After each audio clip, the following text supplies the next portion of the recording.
বন্ধুরা, ঘরে বানানো এই পুরনো যুগের শ্যাম্পুটা সপ্তাহে 2 দিন ইউজ করে দেখো, তোমাদের চুল কিন্তু রকেটের গতিতে দৌড়াবে। সামনে পুজো চলে আসছে, তার আগে কিন্তু চুলটা আমাদের লম্বা করতেই হবে।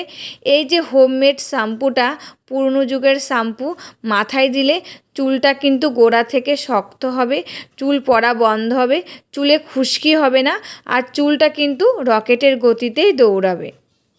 নমস্কার বন্ধুরা, আমি পাপিয়া। আমার এই ইউটিউব চ্যানেলে তোমাদের সকলকে জানাই অনেক অনেক স্বাগত আর ভালোবাসা। প্রতিদিনের মতন আজকেও নতুন আরেকটি ভিডিও নিয়ে চলে এসেছি। আজকের ভিডিওটি হচ্ছে চুলের একটা দুর্দান্ত রেমেডি শেয়ার করব। যেহেতু পুজো সামনে চলে এসেছে, আমাদের চুলটাকে কিন্তু একটু লম্বা করতে হবে। আমরা অনেকেই পছন্দ করি চুল লম্বা করতে, আর পুজোর আগে তো করি। সেরকম একটা দুর্দান্ত রেমেডি নিয়ে চলে এসেছি। আর এই রেমেডিটা হচ্ছে পুরনো যুগের রেমেডি। এই যে আমাদের ঠাকুমাদের আমলের রেমেডি। আমাদের ঠাকুমাদের মাথায় কিন্তু দেখবে এখনো অনেক চুল মাথায়, আর লম্বা চুলটা কিন্তু এখনো অনেকের মাথায় পাকেওনি। তারা কিন্তু এরকম ঘরোয়া পদ্ধতিতে রেমেডি বানিয়ে মাথায় ইউজ করত। তখনকার যুগে কিন্তু এত বাইরের কেনা জিনিস ছিল না, শ্যাম্পু বলো, কন্ডিশনার বলো, আর যে কোনো কিছুই বলো, তখন কিন্তু ছিল না এত পরিমাণে। তারা কিন্তু ঘরেই বানিয়ে এসব জিনিসগুলো মাথায় ইউজ করতো, আর তাদের চুলটা কিন্তু খুব ভালো থাকতো। তাদের চুলটা কিন্তু পড়তো না, চুলটা লম্বাও হতো, চুলটা কিন্তু ঘনও হতো। আর এখনো কিন্তু অনেক ঠাকুমাদের মাথায় চুলটা লম্বা রয়েছে, চুলটা ঘন রয়েছে, এমনকি চুলটা এখনো পাকেওনি। কিন্তু তারা কিন্তু এরকম ঘরোয়া পদ্ধতিতে রেমেডি বানিয়েই মাথায় ইউজ করতো, আর কেনা জিনিস কিন্তু তারা ইউজ করতো না। তবে চলো, সেরকম একটা পুরনো যুগের রেমেডি তোমাদের সাথে আজকে শেয়ার করা যাক। আর ভিডিওটা কিন্তু কেউ স্কিপ করবে না, স্কিপ করলে কিন্তু তোমরা জানতে পারবে না। আর চলো তাহলে আর বেশি কথা বলবো না, রেমেডিটা শুরু করা যাক। বন্ধুরা, এই যে রেমেডিটা এবার বানানো শুরু করব, তার জন্য কিন্তু প্রথমে একটা বাটি নিয়ে নিয়েছি। এবার আমি বাটির ভিতরে দিয়ে দিচ্ছি 1 চামচ চিনি। তারপরে দিয়ে দিচ্ছি এই যে 1 চামচ মতন লেবুর রস এই চিনির ভিতরে। এবার আমি দুটো উপকরণ ভালো করে মিশিয়ে নেব। যতক্ষণ না এই চিনিটা গলে যাবে ততক্ষণ কিন্তু ভালো করে এটাকে মিশিয়ে নিতে হবে। এই যে চিনিটা দিয়েছি, এই চিনিটা কিন্তু আমাদের স্ক্যাল্পটাকে পরিষ্কার রাখে, এমনকি পরিষ্কার করতে সাহায্য করে। এতে কিন্তু আমাদের চুলের গোড়াটা খুব ভালো থাকে, মাথায় কিন্তু খুশকিও হয় না। আর এই যে লেবুর রসটা দিয়েছি, লেবুর রসটাও কিন্তু আমাদের চুলের গোড়াটাকে মজবুত করবে, এমনকি আমাদের স্ক্যাল্পে যে খুশকি হয় সেই খুশকিও দূর করবে, আর স্ক্যাল্পটাকে কিন্তু পরিষ্কার। তা দেখো, লেবুর রস আর চিনিটা কিন্তু আমার মেশানো হয়ে গেছে। এবার এর মধ্যে দিয়ে দেব আমি এই যে ক্লিনিক প্লাস 1 পাতা শ্যাম্পু। আর তোমরা যে শ্যাম্পুটা ইউজ করো সেই শ্যাম্পুটাই দিয়ে দেবে, আর তোমাদের চুলের লেন্থ অনুযায়ী কিন্তু শ্যাম্পুটা দিয়ে দেবে। আমার চুলে 1 পাতা শ্যাম্পুই লাগবে, তার জন্য কিন্তু আমি 1 পাতা শ্যাম্পু এর ভিতরে দিয়ে দিলাম। তা দেখো, এবার এই জিনিসগুলো কিন্তু আমি ভালো করে মিশিয়ে নিচ্ছি। এবার আমি এর ভিতরে দিয়ে দেব এই চাল ধোয়া জলটা। এই চালটা আমি রাতে ভিজিয়ে রেখেছিলাম, সেই চাল ধোয়া জলটাই দিয়ে দিচ্ছি। আর যখন তোমরা রান্না করবে ওই চাল ধোয়া জলটা কিন্তু ফেলবে না, এই যে এরকম করে মাথায় দিয়ে দেবে। তা দেখো, আমি এখানে 3 চামচ মতন চাল ধোয়া জল দিয়ে দিলাম। এবার সমস্ত উপকরণগুলো ভালো করে ফেটিয়ে নেব। যতক্ষণ না ফেনা উঠবে ততক্ষণ কিন্তু ভালো করে ফেটিয়ে নিতে হবে। আর এই চাল ধোয়া জলের কিন্তু অনেক উপকার। আমাদের এই চুলটাকে কিন্তু এই চাল ধোয়া জলটা দিলে চুলের গোড়াটা শক্ত হবে, চুলের গোড়ায় কিন্তু খুশকি হবে না, এমনকি চুলটা আমাদের লম্বা করতেও সাহায্য করবে। আর আমি কিন্তু যেসব উপকরণগুলো দিয়েছি সেসব উপকরণগুলো কিন্তু সবগুলোই আমাদের চুলের পক্ষে খুবই উপকারী। তা দেখো, এই উপকারী জিনিসটা কিন্তু একদম আগেকার যুগে, পুরনো যুগের একদম মানুষরা কিন্তু ইউজ করত।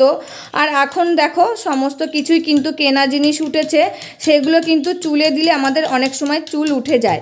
আর এরকম যদি ঘরেই বানিয়ে নেওয়া যায় তাহলে কিন্তু আমাদের চুলটা ভালো থাকবে, চুলটা উঠবেও না, কিন্তু চুলটা গোড়া থেকে একদম মজবুত হবে, চুলটা লম্বা হবে, সিল্কি ও শাইনিও। তা দেখো, সমস্ত উপকরণগুলো কিন্তু আমার ফেটানো হয়ে গেছে, এমনকি একটা ফেনা উঠে গেছে। এবার চলো আমি মাথায় দিয়ে নিই। বন্ধুরা, এই যে কলপাড়ে চলে এসেছি, আর এবার কিন্তু আমি মাথাটা ঘষে নেব শ্যাম্পুটা দিয়ে।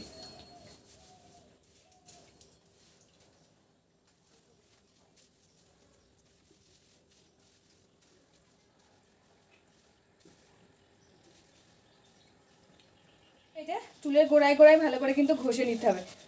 একটু এরকম করে যদি 2-3 মিনিট ধরে মাসাজ করা যায় না চুলের গোড়ায়, তাহলে কিন্তু খুব ভালো হবে।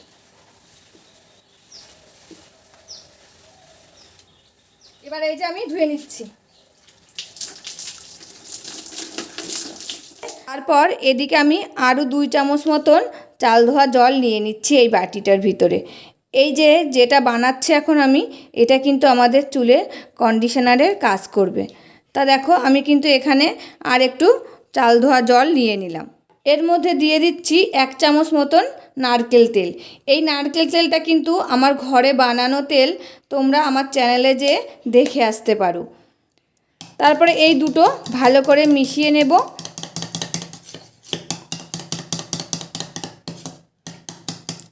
এই যে এটা ভালো করে মিশানো হয়ে গেছে, এবার আমি এটাকে চুলে লাগিয়ে নেব। এটা কিন্তু আমাদের কন্ডিশনারের কাজ করবে চুলে। এবার আমি এইটা লাগিয়ে নেব।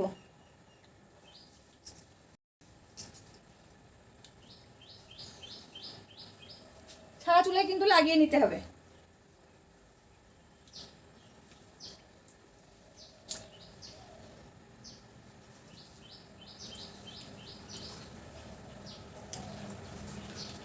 বন্ধুরা এটা লাগানো হয়ে গেছে, এবার কিন্তু আমি এটা রেখে দেবো মাথায়। আর তোমরা চাইলে কিন্তু ধুয়ে ফেলতে পারো, আমি আর আজকে ধুবো না এটা, আজকে বলে না আমি ধুই না। এটা দিলে তোমরা চাইলে কিন্তু 5 মিনিট রেখে ধুয়ে ফেলতে পারো। বন্ধুরা স্নান তো হয়ে গেছে, তারপরে কিন্তু পুজো দিয়েছি, পুজো দিয়ে চুলটা শুকিয়ে নিয়েছি ফ্যানের হাওয়ায়, তারপরে তোমাদের সামনে আসলাম।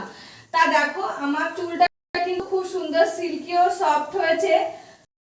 কিন্তু এরকম একটা রেমেডি ঘরোয়া পদ্ধতিতে ঘরে বানিয়ে সপ্তাহে 2 থেকে 3 দিন ইউজ করো, দেখো তোমাদের চুলটাও কিন্তু খুব দ্রুত গতিতে লম্বা হবে, চুল ঝরাটা বন্ধ হবে, চুলটা গোড়ার থেকে শক্ত হবে, এমনকি খুশকিও থাকবে না চুলের গোড়ায় কিন্তু। তবে বন্ধুরা আর বেশি কথা বলবো না, তোমরা কিন্তু পুজোর আগেই কন্টিনিউ কয়েকদিন এই রেমেডিটা ইউজ করো, দেখো তোমাদের চুল কিন্তু তোমরা 1 সপ্তাহের মধ্যেই মানে রেজাল্ট পাবে যে হ্যাঁ আমাদের চুলটা লম্বা হচ্ছে। তবে আর বেশি কথা বাড়াচ্ছি না, আজকের মতন ভিডিওটা এখানেই শেষ করছি। আবার দেখা হবে নতুন একটি ভিডিওর সাথে।